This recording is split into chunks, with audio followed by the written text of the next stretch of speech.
Hey guys, welcome back to the channel. In today's video, we'll be continuing our series on hotkeys and mechanics. This is guide number 3, and it's all about these global unit icons in the bottom left-hand corner of your screen. Now you can hit escape, go to settings, you can go down to gameplay, and you'll see this global unit control position setting, and it's currently in the bottom left. Now, in Company of Heroes history, it's always been in the top right. So in Co3, you have the option, but I like the bottom left, and I want to explain why I think it's really important to keep your global unit icons in the bottom left-hand corner of the screen.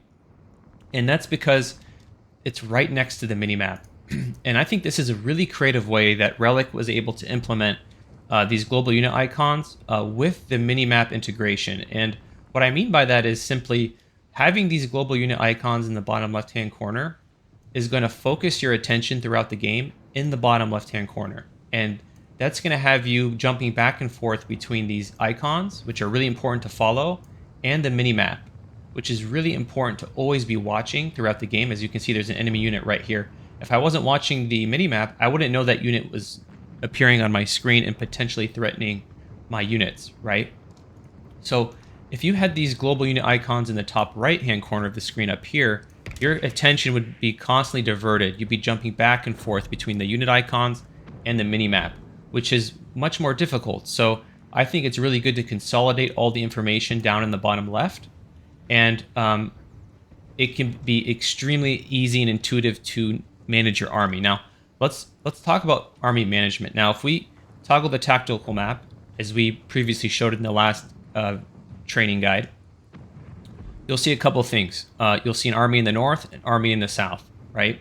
The army in the south, there's a Sherman, there's a pack howitzer, and a sniper. The army in the north, we have an M8 Greyhound, and we have 2 airborne units.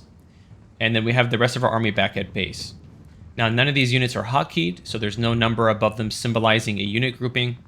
But another way to control these units is these global unit icons. And you don't even need to be near the units to necessarily control them. So, as we stated previously, in the south, we have this Sherman and Sniper. So let's go ahead and move these units without even looking at them on screen. Now, all you have to do is left click the Sherman, and you'll see the Sherman on the minimap change from a yellow color to a white color, symbolizing its selection. So let's go ahead and left click the Sherman. As you can see, the Sherman has been selected, and now you can move the Sherman on the map by right clicking the map. You don't even have to go to the Sherman and click on it. It's already moving, right? Now, if you just left click, it's going to select the unit as indicated on the minimap currently. If you double click the icon, double left click, it's going to jump you straight to it. Just like that. Now, if you want to go back to base, we have the MG back at base. We double click the MG, Get those guns ready. and we jump right back. Let's say we want to go to the paratroopers up in the north. All we have to do is simply double click the paratroopers, and we jump right to them. Now let's go right back to base where our engineer is. As we know, our engineer's back at base. Double click. So you could jump between all your units like this. We can go right back to the north just with these global unit icons, which are so awesome. Now, it's a little bit confusing at times to know where your units are because there's no indication. And that's why we talked about the tactical map in the last game. Now, currently there's no unit assigned above them, no unit grouping. But if we were to jump over to the Sherman and put the Sherman on number 4, put the Sniper on number 3, and let's say we're going to put the pack howitzer on number 2, and then we're going to put the paratrooper on number 1, okay? When we toggle the tactical map, now, we see these numbers assigned right above them.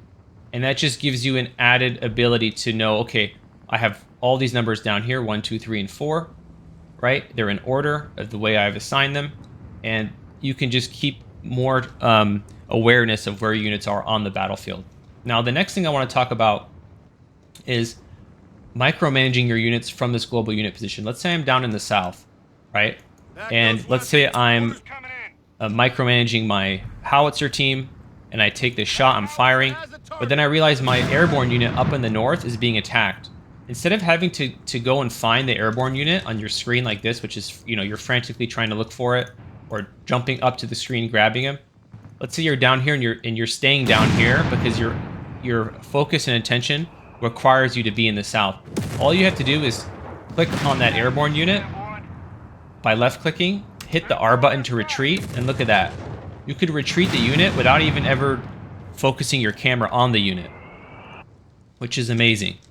And I really enjoy using these global unit icons for that reason. Now, there's a couple ways that you can also maneuver around the battlefield, and that is what a lot of players will do is they'll have all these units back at base, and they'll simply select them all. Look sharp, fellas. And then they'll go ahead and they'll right-click the map, or they'll go on the map and they'll right-click and they'll move out, right? But there's another great way to do this in a more specific and precise manner.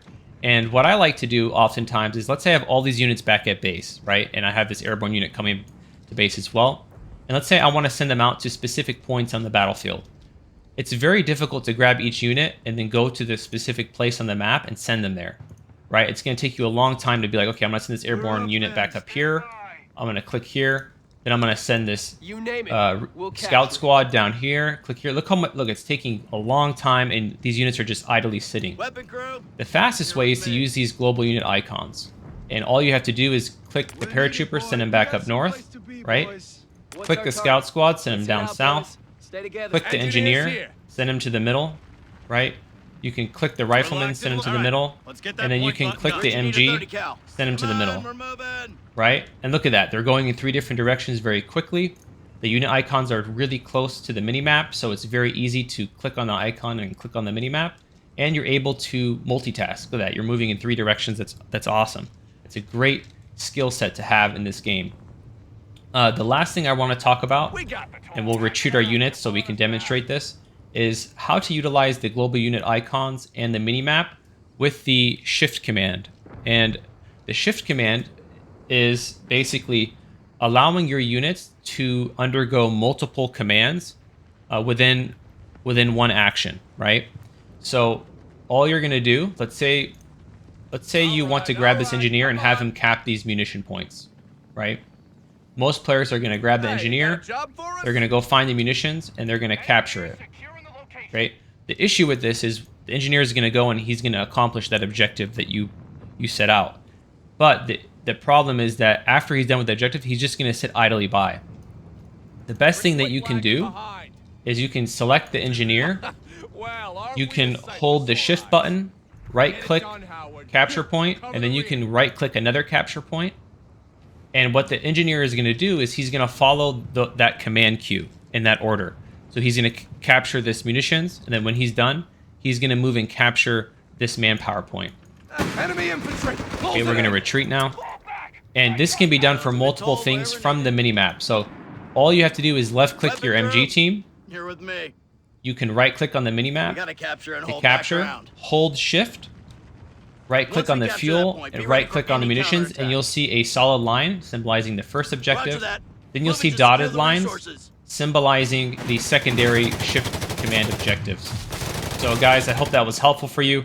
If you did like this video, go ahead and like, subscribe, leave a comment. It goes a long way in supporting the channel. And I'll see you guys in the next one.